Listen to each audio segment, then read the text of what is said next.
And we're back, y'all. Thank you for watching today. Go ahead and hit that like button, my peepo. You know that it helps us out a ton. And of course, it helps you because it helps us keep bringing you these stories every day. Now, y'all, we've been talking to you for some time about your girl, Ilhan Omar, who you see here on your screen. She wasn't feeding any future, y'all, but I guess she was pretending to do so during the $250 to $300 million feeding our future fraud. Now, that fraud has made national headlines, as have many other frauds in the Minneapolis, Minnesota area, to the point that Donald Trump, the president, has revoked a temporary protected status on Somalis in the United States. Y'all, he's telling them that they have to go home. And in the meantime, y'all, did you know that Minneapolis had a twin city? Did you know that it had a little twin? The twin is called St. Paul, y'all. And St. Paul is right across the way from Minneapolis. And in the meantime, while Donald Trump is revoking the temporary protected status of the Somalis in the whole country, I suppose, in St. Paul, they're pretty much kirking out. People are battling with not only ICE and federal immigration enforcement officials, but they're battling with their own St. Paul Police Department over immigration. So we're going to take a look at both of those stories today. We're going to start off with the battles, the clashes that happened just today in Minneapolis's twin city of St. Paul, and then we'll follow up with the Somali banning by Donald Trump, y'all. Let's go ahead and jump into it. But before we do, y'all, we are launching our official Patreon. So if you want to be a founding member on our Patreon, we have just 222 slots, y'all. If you want to be a founding member, go down, click the very first link in the description, and you're going to feel good about this, y'all, because believe it or not, we are an actual paralegal school, and we help people get their paralegal certificate and get working in the paralegal field. And all of the proceeds from our Patreon, when you enroll as a founding member, all of that is going to go to scholarships for people who would like to study at our institute, y'all. So click that first link down in the description. Join us as a founding member, y'all. This deal will not come back. Now let's get into the story. For the second time in a week, protesters violently clashed with law enforcement during an immigration operation. New in the past half hour, St. Paul's mayor says that he has concerns about how his officers controlled the crowd. I will share with you, I am deeply concerned about some of the complaints that I've heard today, about some of the allegations that I've heard today, and about some of the videos that I've seen today. The mayor is specifically questioning the use of chemicals on the crowd like this, but he blamed federal agents for creating the chaos. Our Connor White was there for the clash in the Payne-Phalen neighborhood. He joins us right now. And Connor, I understand we're also hearing from St. Paul's police chief this evening.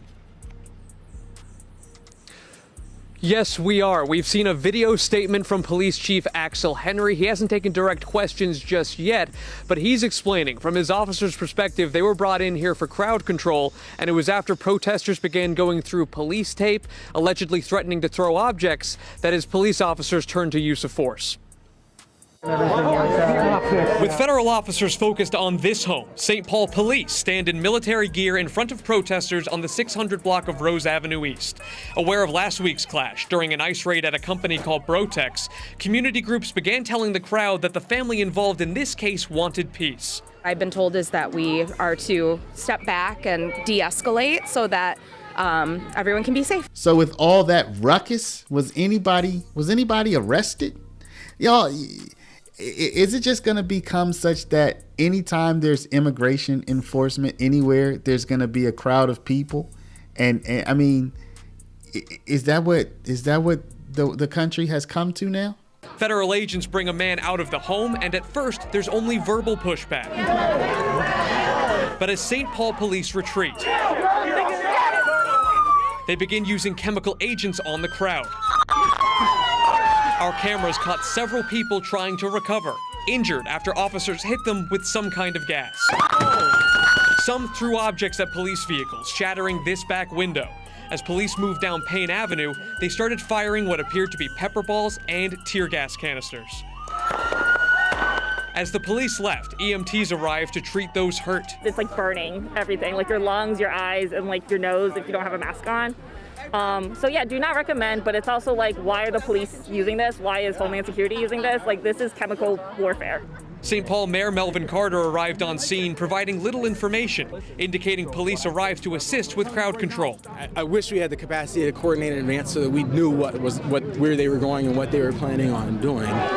Council Vice President Hwa Jung Kim outraged. I think residents should be infuriated by this action today. Myself and other electeds were tear gassed by our own police departments. I understand that our public is greatly frustrated by these issues, but be clear, the St. Paul police officers are not doing immigration enforcement, but we do have a responsibility to make sure that laws aren't broken in our city. Our separation order. Mayor Melvin Carter speaking this evening in just the past half hour or so, placing the blame for the chaos really with federal agents and with ICE. And while he is stopping short, Amelia, of really pointing the finger with wrongdoing at St. Paul police officers, he does have those questions about why certain kinds of force, namely chemical agents, were deployed. Reporting in St. Paul, Connor White, WCCO News. All right. Thank you, Connor. So the mayor's like, hey, how come we couldn't coordinate? Are you a sanctuary city up there, St. Paul? Do you cooperate with ICE? Hey, where's the coordination and the cooperation? I mean, do y'all cooperate? And in the meantime, y'all, as I told you, President Donald Trump has revoked the TPS for Somali people in the United States. And they recently had a rally of sorts to come around and come together and support one another. And I guess in defiance, of the TPS revocation. But it looks like within 60 days, those people who are under TPS might be having to go home, y'all. In other news tonight, U.S. Secretary of Homeland Security Kristi Noem was in the Twin Cities today, and tonight Noem says that there's no final decision made yet on whether to terminate the temporary protection status for the country of Somalia. TPS is a program that was always meant to be temporary. It's a program that is put in place, and I believe for Somalia over 30 years ago, and will need to be evaluated to make sure that it comes and is always implemented in the process for which it was intended. According to a congressional research report, there are 705 Somali individuals covered by TPS nationwide. Minnesota has the largest Somali population in the country. Somalia's current temporary protected status extension runs through March of next year. Meantime, many Somalis gathered in Minneapolis today to publicly voice their opposition. Fox 9's Leon Purvis joining us tonight from Minneapolis. And Leon, what are they saying about the president's proposal? Well, Kelsey, many people gathered at Carmel Mall, the heart of the Somali community, to support one another. Manta, manta, manta, Omani waiting, manta, manta, manta, manta, Omani waiting, manta. Carmel Mall was packed on the fourth floor with people from the Somali community and people coming out in support. On Friday, President Trump said that he would immediately terminate temporary deportation protections from Somalis living in Minnesota, blaming them for fraud in Minnesota. We're not here by accident, we're here to stay forever. There are currently 500 Somalis in Minnesota living with these protections and a total of 700 nationwide. Many expect this to be challenged in court, but in the meantime, Somalis here say they are fearful of what's to come. People are always going to be fearful, but we're telling our people we're greater than their fear. We have resilience. We're people that are brave. When temporary status is revoked, federal law states it can't take effect earlier than 60 days. So it is no surprise to me that Minneapolis and St. Paul are hotbeds of anti-immigration enforcement sentiment and activity.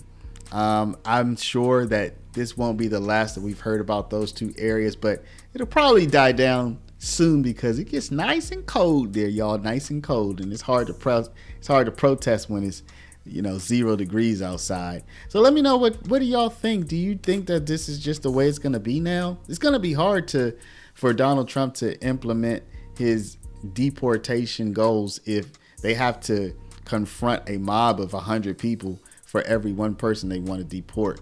Let me know what you think, y'all. Drop a comment down below in the comments. But before you do, please hit the share button. Share this video out over email, text message, WhatsApp, Facebook, Snapchat, Instagram.